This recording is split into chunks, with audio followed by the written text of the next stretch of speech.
আলা মিন মুস্তারজিকিন ফাআরজুকা, আসলে কোনো অভাবগ্রস্ত, রিজিকের অভাব, তোমার টাকা পয়সার প্রয়োজন, তোমার রিজিকের প্রয়োজন, তোমার যা কিছু প্রয়োজন, আমি আল্লাহর কাছে চাও, আমি আল্লাহ তোমার রিজিককে বাড়িয়ে দিব, রিজিকের মধ্যে বরকত দিয়ে দিব, রিজিকের দরজা আমি আল্লাহ তোমার জন্য উন্মুক্ত করে দিব।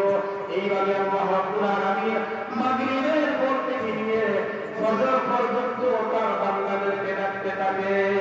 সুবহানাল্লাহ। এই রাতটা আগামীকাল অনেকেই আমাদের দেশে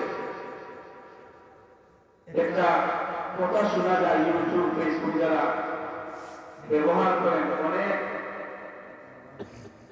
অনেকেই একটা কথা বলেন, অনেক ইসলামিক বক্তাগণ, যাদেরকে আনতে বলে হেলিকপ্টারের প্রয়োজন, যাদেরকে আনতে গেলে অনেক সময় লক্ষ লক্ষ টাকা খরচ করতে হয়। এই সমস্ত টপ লেভেলের বক্তারা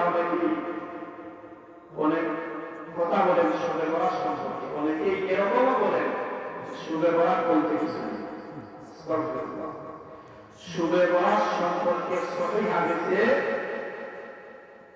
অসংখ্য অগণিত হাদিস রয়েছে। এই সুবে বরাত, এই রাতটা যে গুরুত্বপূর্ণ, বরকতময়, রহমতের মাহফিল, এটা অসংখ্য সহিহ হাদিস দ্বারা প্রমাণিত।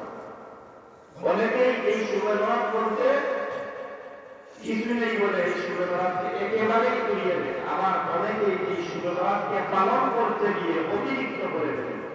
ইসলাম এমন একটি ধর্ম যেখানে পারামারিকও কোনো সুযোগ নেই, তাড়াতাড়িও কোনো সুযোগ নেই। যতটুকু রয়েছে ততটুকু আপনাকে আমাকে মানতে হবে।